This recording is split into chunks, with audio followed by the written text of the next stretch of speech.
Irmãos, dando continuidade, Atos capítulo 1, versículos 6 a 11. Agora nós vamos estar lendo do 8 ao 11. Pode pôr do 8 ao 11. Diz assim a palavra do Senhor: Mas recebereis poder ao descer sobre vós, e sereis minhas testemunhas, tanto em Jerusalém, como em toda a Judéia e Samaria, e até os confins da terra. Ditas essas palavras, foi Jesus elevado às alturas, e à vista deles uma nuvem encobriu os seus olhos, dos seus olhos, estando eles com os seus olhos fitos nos céus. Enquanto Jesus subia, eis que dois varões vestidos de branco se puseram ao lado deles. Eles disseram: Varões galileus, por que estáis olhando para as alturas? Esse Jesus que dentre vós foi assunto ao céu, virá do modo como viste subir.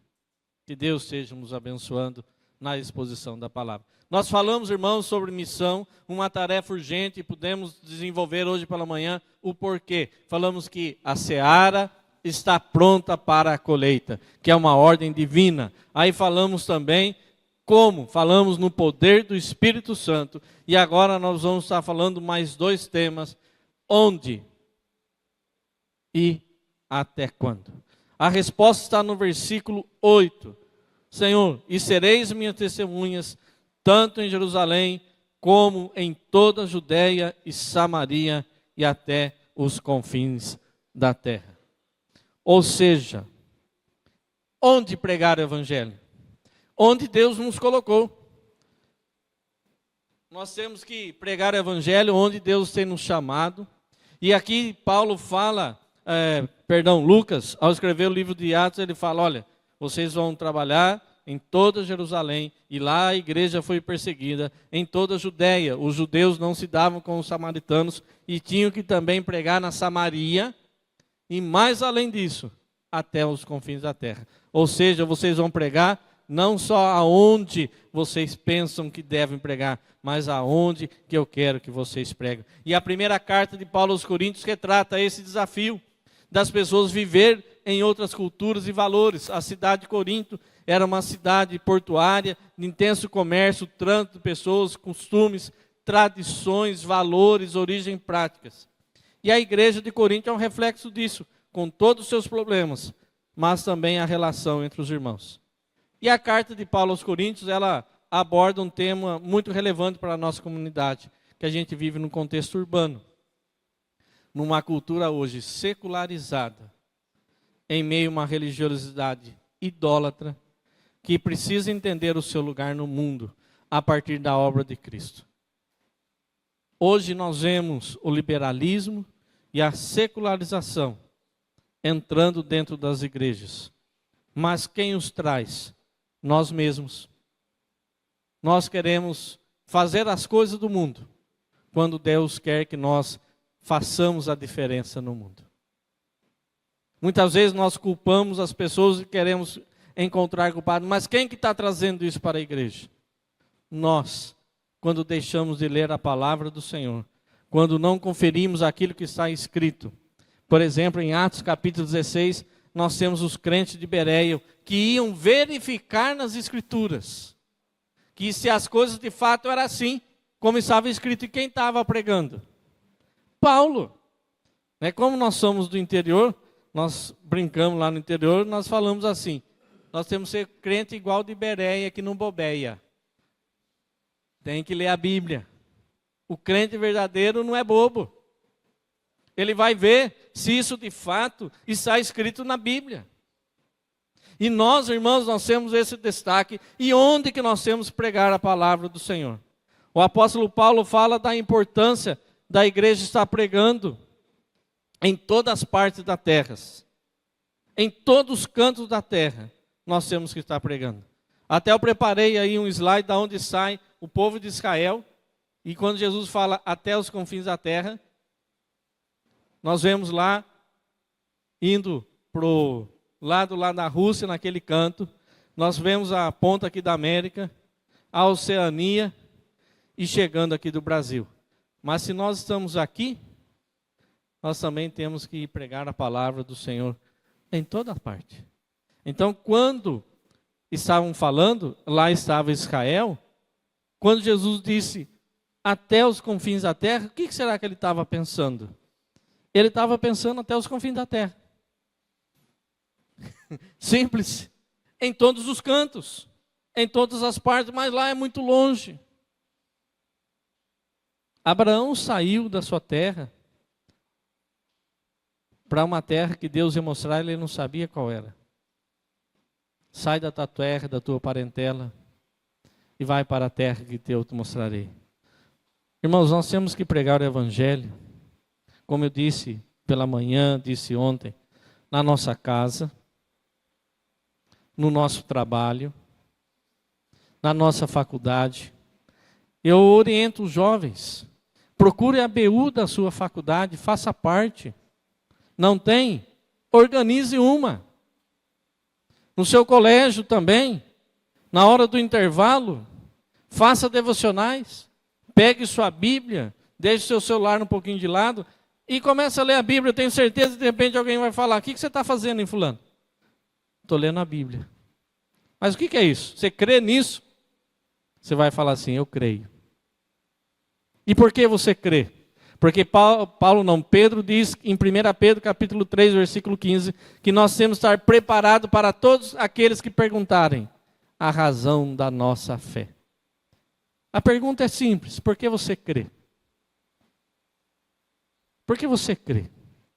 E começa a explicar a criação, a consequência da queda, aí nós temos a redenção em Cristo Jesus, e depois nós temos a glorificação. O Evangelho é simples, direto. Mas até quando, pastor, nós temos que pregar? Aí também a resposta é muito simples. O próprio Jesus disse, esse Jesus que foi assunto aos céus, virá do modo como visse subir, até a consumação do século. A igreja, ela tem que fazer missões dessa forma, conscientes da promessa. E que promessa? Que entre todos os povos, línguas e nações, pessoas virão ao Senhor Jesus. E que também o nosso trabalho não será em vão. A semente lançada irá germinar em todos os povos da terra, e nisso Deus será glorificado. E é na proclamação do Evangelho, fazendo discípulo em todas as nações, que a igreja cumpre a sua missão. E eu lá no Paraguai passei por uns momentos mais difíceis do meu ministério. E às vezes eu nem gosto de falar por causa da emoção que vem no meu coração. De repente alguém me liga e fala, pastor, fulano morreu. Isso é natural quando é um adulto ou uma pessoa que está com câncer. Mas era uma criança de 12 anos. Falei, como assim morreu? E eu procurei saber, e as crianças que iam na escola dominical me disseram, pastor, parece que ele foi picado por cobra. Ele estava no Chaco, Paraguai. A cobra picou, lá o senhor sabe que não tem como socorrer, não tem cidade próxima, e morreu. Um aluno da escola dominical que sofria muito. E eu fui no velório. E algo me moveu para perguntar, e eu falei para o padrasto da criança e para a mãe da criança, eu falei, do que ele morreu? Um olhou para o outro e disse, de cobra. Falei, onde que a cobra picou? Na perna. Eu falei, qual perna? Essa aí. E lá no Paraguai tem problema de tocar no morto. Não é cultural, não se pode tocar. E eu puxei a barra da calça da perna do menino, não vi que tinha picado. Falei, nessa perna não foi. Ah, então foi na outra. Puxei a outra barra, também não foi. E eu comecei a subindo, falei, será que foi mais para cima? E de repente eu cheguei aqui na parte das costelas, eu vi tudo afundado. Falei, esse menino não morreu de cobra nenhuma. Alguém matou esse menino. E eu vou chamar a polícia agora. Chamei a polícia, e o pai, o padrasto e a mãe fugiram do local. Aí depois o irmão me contou, sabe como que ele morreu, pastor? Meu padrasto de tanto bater nele, porque ele desobedeceu e não fez uma tarefa lá no sítio que ele tinha que fazer. Foi a primeira vez que ele bateu. Ele falou, não, todo dia ele batia na gente. Mas ele morreu, pastor, fazendo aquilo que o senhor falou para a gente fazer em situação difícil. E falou as cores do livro sem palavra. Quando ele estava morrendo, ele falou, antes de morrer, ele falou, fale na igreja que eu estou indo com Jesus.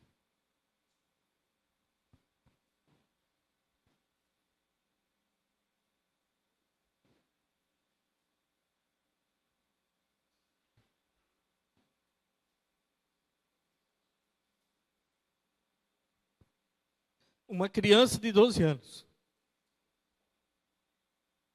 me ensinou que a palavra do Senhor não volta vazia. Nós temos que tratar bem as nossas crianças, falar do Evangelho, e culto infantil não é distração, não é brincadeira, não é joguinho. É lugar de se ensinar as crianças daquilo que Jesus fez por nós. Porque dos tais são o reino dos céus. E batalhar pela fé depende de seguir 4 exortações que Judas nos passa para seguir. Edificar sobre o fundamento que é Jesus Cristo. Isso é evangelho da graça. Orar no Espírito Santo. Reconhecer a dependência e a submissão a Deus. Manter-se firme no amor de Deus. E tem gente que qualquer coisa quer sair da igreja. Depender do Espírito Santo não é se afastar do amor de Deus e da comunidade. Ao contrário, é estar junto e sofrer junto com a comunidade.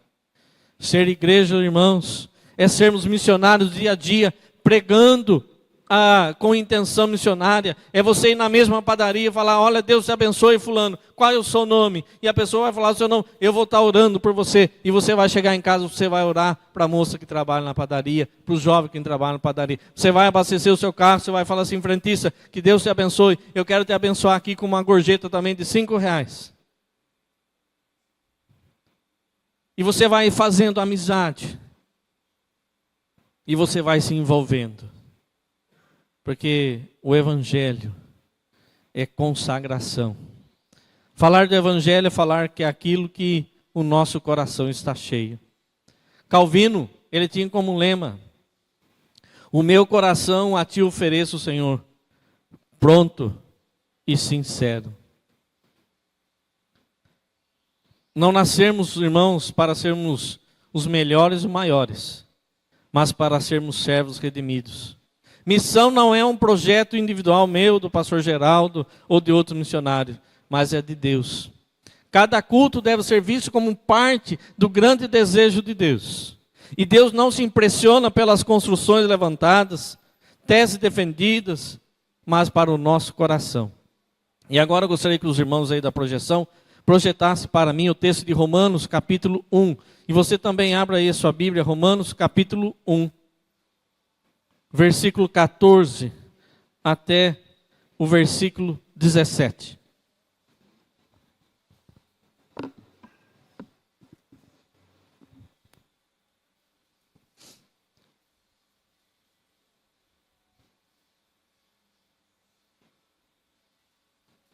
Romanos 1, 14 a 17. Pois eu sou devedor tanto a grego como bárbaros, tanto a sábios como ignorantes. Por isso, quanto está em mim, estou pronto a anunciar o Evangelho também em Roma. Pois não me envergonho do Evangelho, porque é poder de Deus para a salvação de todo aquele que crê. Primeiro do judeu e também do grego. Visto que a justiça de Deus se revela no Evangelho de fé em fé. Como está escrito, o justo viverá pela fé. Falamos hoje pela manhã que nós podemos ficar devendo uma só coisa. Qual é? O amor. Paulo diz, eu sou devedor. E Paulo menciona essa importância de nós confiarmos em Deus, saber que nós somos devedores às pessoas que ainda não conhecem o Senhor Jesus. E Deus havia confiado o Evangelho em Paulo como um tesouro.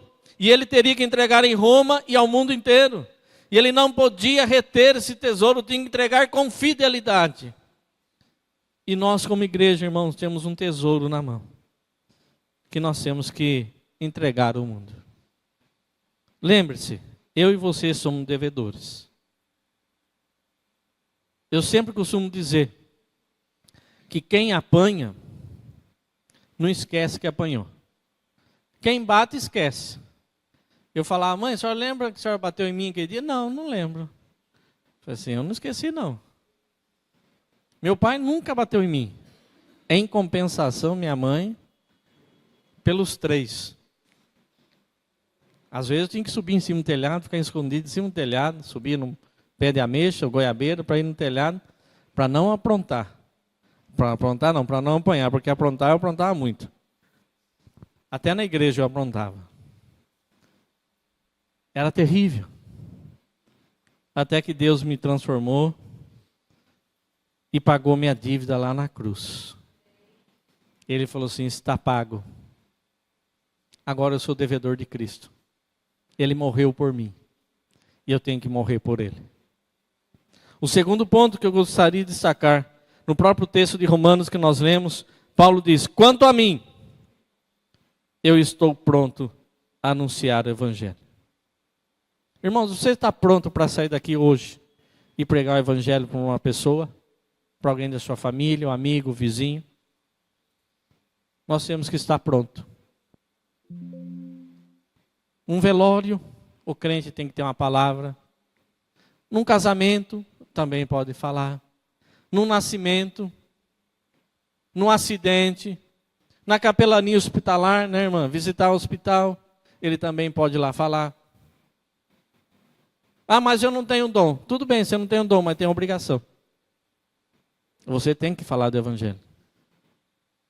E alguém, muitas vezes, a pessoa pergunta, pastor, por que o senhor vai para lá, tão longe, se aqui tem tanta coisa para fazer? E eu respondo, aqui faz você, e lá faço eu. Se aqui tem tanto lugar para fazer, aqui são mais pessoas, é mais fácil fazer do que lá na Bolívia, do que lá no Paraguai. E nem todos querem ir lá fazer. Porque essa desculpa muitas vezes quando alguém vai mandar oferta para um missionário que está lá na Conchichina. Mas a gente não sabe. Mas Deus sabe. Quanto a mim, Paulo diz, eu estou pronto para pregar o evangelho em meio a dificuldades. Teve lugar que Paulo teve que sair escondido num cesto pela janela. Teve lugar que ele precisou ser carregado porque foi apedrejado. Naufrágios. Perigo na estrada, fome, picado por víbora. E as pessoas falam assim, Paulo vai morrer, Paulo vai morrer. Todo mundo já não escutava, mas irmão. Aí Paulo sacoalha a mão, a serpente cai lá no fogo, morre. Aí eles falam assim, é um Deus. Fala, não é um Deus, levante. Eu sou como vocês. E sabe por que Paulo fazia isso? Ele dizia em 1 Coríntios capítulo 1, versículo 9, ai de mim, se não pregar o evangelho. 1 Coríntios 9, 16, para quem está anotando. Ai de mim, se eu não pregar o evangelho. Eu vou chegar lá no céu, e Jesus vai falar assim, quantas vezes você pregou da minha palavra? A quantas pessoas você anunciou o meu nome? E Paulo diz, em nada considero a vida preciosa para mim mesmo, contanto que complete a minha carreira. E o ministério que recebi do Senhor Jesus para testemunhar o evangelho da graça. Atos capítulo 20, versículo 24. E por causa do evangelho, Paulo considerava sua própria vida sem valor. Nossa vida não tem valor nenhum, irmãos, se não for usado para o reino de Deus. Alguém já viu a pessoa levar o caixão com gaveta? Os bens delas? A casa, o tesouro.